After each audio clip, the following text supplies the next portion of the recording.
Hello guys, in this section, chapter 13, DBMS concept part 5, we will discuss about the levels of DBMS or phases of DBMS like for physical, logical and conceptual, and ER diagram and ER models, how to create ER diagrams and which symbols are used to create ER diagram.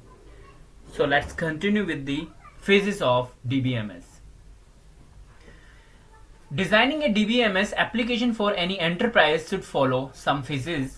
कि अगर अपन को किसी भी organisation के लिए DBMS implement करना है या डिजाइन करना है तो फेजेस अपन को फॉलो करनी होती है. सबसे पहले इंप्लीमेंटेशन के बाद में फिजिकल के बाद में लॉजिकल और लॉजिकल के बाद में कॉन्सेप्चुअल. फिजिकल में डिसीजन लेते हैं अपन, लॉजिकल में स्कीमा और ईआर डायग्राम और डेटा डिक्शनरी का क्रिएशन करते हैं, और कॉन्सेप्चुअल में entity and relationship between them, और बहुत सारी एंटिटीज के बीच में जो भी उनका रिलेशन होता है वो रिप्रेजेंट करते हैं कि कौन से एंटिटी किसको दिखानी है. एंटिटी का मतलब होता है एक तरीके से object.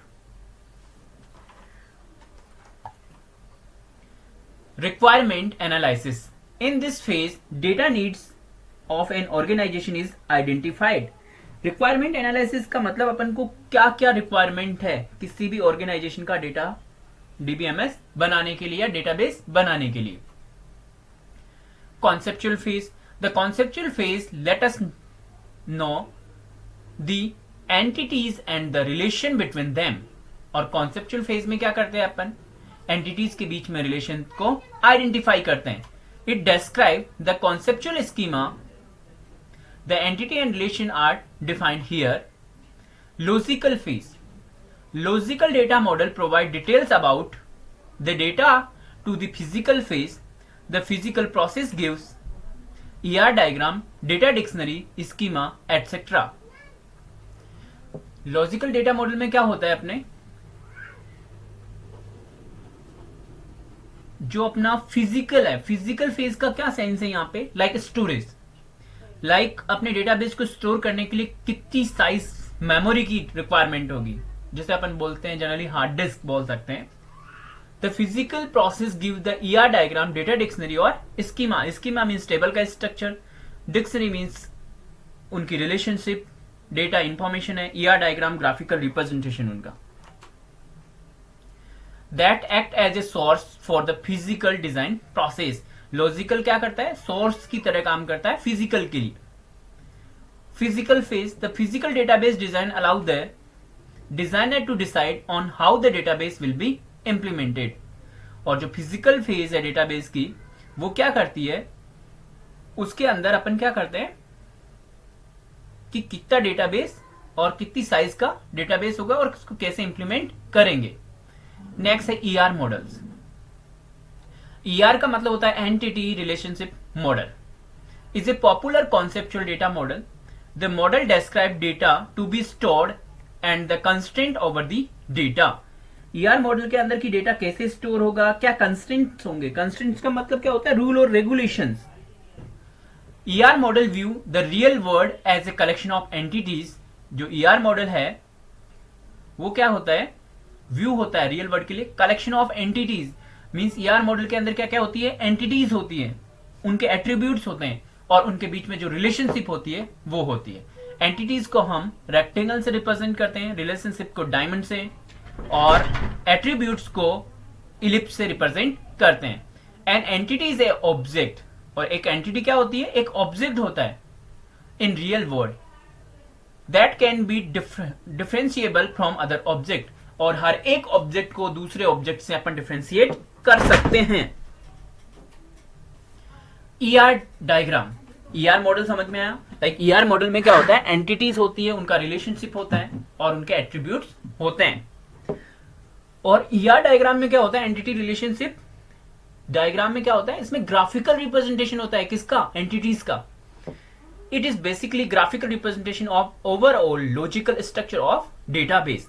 The main components in this diagram are as follows. First, entity. ER diagram में entity को किससे रिप्रेजेंट करते हैं, रेक्टेंगल से. Entity in DBMS can be a real world object with an existence.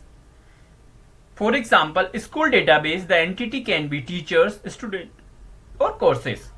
अगर हम बात करें स्कूल डेटाबेस की, तो स्कूल डेटाबेस में क्या क्या एंटिटी हो सकती है? टीचर हो सकता है, स्टूडेंट हो सकता है, कोर्स हो सकता है, सब्जेक्ट हो सकता है. ये सब क्या होगी? एंटिटीज होगी. और एंटिटी को किससे रिप्रेजेंट करते हैं? रेक्टेंगल से. लाइक कोर्सेज, यहाँ पे ऐसे स्टूडेंट हो सकता है, ऐसे यहाँ पे टीचर हो सकता है. नेक्स्ट है एट्रीब्यूट्स. एट्रीब्यूट्स को किससे रिप्रेजेंट करते हैं? इलिप्स से. Entity has attributes which can be considered as a property describing it. For example, for teacher's entity, attribute are teacher name, teacher address, teacher subject, etc. Like teacher का क्या name है, teacher का address क्या है, teacher की subject कौन सी है. अगर अपना एंटिटी टीचर है तो उसके एट्रीब्यूट टीचर नेम होगा, टीचर आईडी होगा, एड्रेस होगा, सब्जेक्ट होगा. The attribute value gate store in the database. और कहां स्टोर होती है? डेटाबेस में. एग्जाम्पल लाइक टीचर नेम, ये क्या है? एंटिटी है. एट्रीब्यूट एंटिटी का एट्रीब्यूट है. वीक एंटिटी, वीक एंटिटी को किससे रिप्रेजेंट करते हैं? डबल रेक्टेंगल्स हैं. The weak entity in DBMS doesn't have any primary key and are dependent on the parent entity. It mainly depends on the other entities. For example, dependent of a professor. Like ये dependent है और dependent को double rectangles हैं, यानी ये week entity को represent कर रहा है. नेक्स्ट है रिलेशनशिप. रिलेशनशिप को किससे रिप्रेजेंट करते हैं? डायमंड से. It is used to represent relationship between entities like student और subject have a relationship like read. और ये diamond shape. Relationship double diamond से भी रिप्रेजेंट करते हैं. It is used to represent weak relationship. ये किस टाइप की है? वीक रिलेशनशिप, जिसको अपन क्या करते हैं? डबल डायमंड से रिप्रेजेंट करते हैं. ये कौन सी? ये है स्ट्रॉन्ग रिलेशनशिप और ये weak relationship. Lines, it is used to represent the entity set and the entity sets to a relationship set. Means ये क्या करती है? लाइन्स का क्या यूज है? एंटिटी और एट्रीब्यूट्स को रिप्रेजेंट करने के काम आती है और इवन रिलेशनशिप को भी रिप्रेजेंट करती है. लाइक ये सिंगल लाइन है, ऐसे ही डबल लाइन होती है. Double, it is used to represent total participation. अगर डबल लाइन किसके लिए होती है? टोटल पार्टिसिपेशन के लिए. Dashed ellipse, it is used to represent derived attribute. Dashed ellipse किस काम में आता है? डिराइव्ड एट्रीब्यूट को रिप्रेजेंट करने के लिए काम आता है. लाइक डेट ऑफ बर्थ से हम क्या निकाल सकते हैं? एज. तो एज क्या होगा? डिराइव्ड एट्रीब्यूट होगा. Strong entity, the strong entity has a primary key. It has a weak entity that are dependent on the strong entity. Its existence not dependent on any other entity.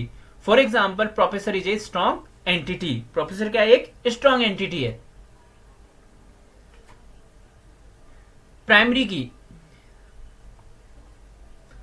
Every table has a primary key and cannot have null value. और primary key की null value नहीं हो सकती.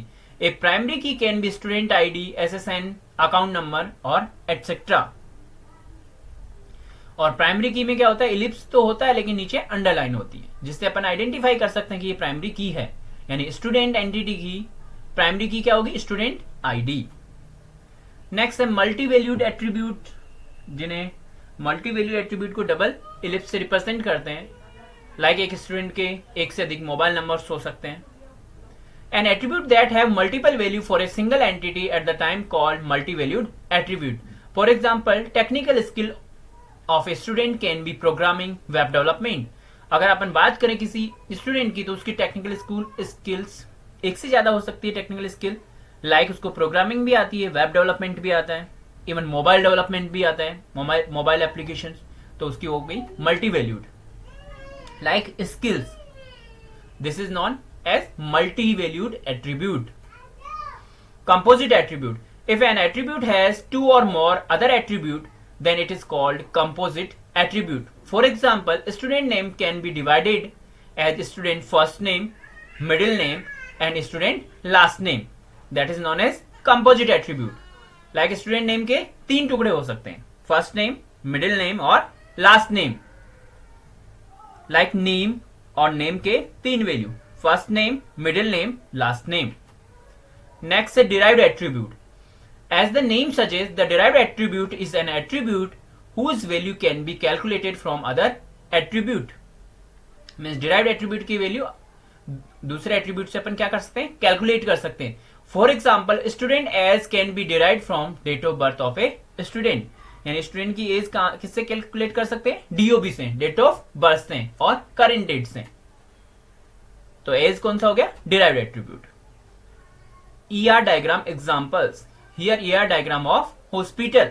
अगर अपन किसी hospital की बात करें और उसका ईआर डायग्राम बनाए तो क्या क्या होगा, इसकी एंटिटीज होगी पेशेंट, डॉक्टर और टेस्ट.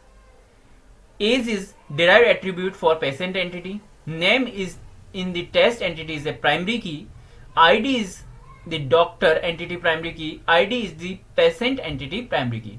यानी पेशेंट टेबल में भी आईडी प्राइमरी की है, डॉक्टर में डॉक्टर का आईडी प्राइमरी की है, और नेम टेस्ट एंटिटी का प्राइमरी की है, और एज डिराइव्ड एट्रीब्यूट है पेशेंट एंटिटी में. तो यहां पे ये पेशेंट एंटिटी है, डॉक्टर एंटिटी है और टेस्ट एंटिटी है. पेशेंट और डॉक्टर के बीच में रिलेशनशिप है विजिट्स का. पेशेंट और टेस्ट के अंदर रिलेशनशिप है टेस्ट रिकॉर्ड का. और टेस्ट और डॉक्टर के बीच में है कंडक्ट बाय. अगर मैं पेशेंट एंटिटी के एट्रीब्यूट्स की बात करूं तो उसका आईडी, जो कि ये अंडरलाइन है तो ये प्राइमरी की है. नेम अनदर एट्रीब्यूट है. एज डिराइव्ड एट्रीब्यूट है. विजिट डेट ये भी एक एट्रीब्यूट है. अब डॉक्टर की बात करें तो डॉक्टर का आईडी प्राइमरी की है, एट्रीब्यूट है. Name another attribute. Specialization another attribute. अगर टेस्ट की बात करें तो जो टेस्ट का नेम है वो है प्राइमरी एट्रीब्यूट. टेस्ट की डेट और टेस्ट का result.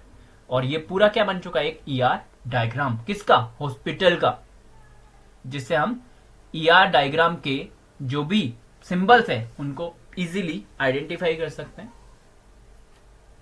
Please check the description link for related video and continue in the next part of this video. Thanks.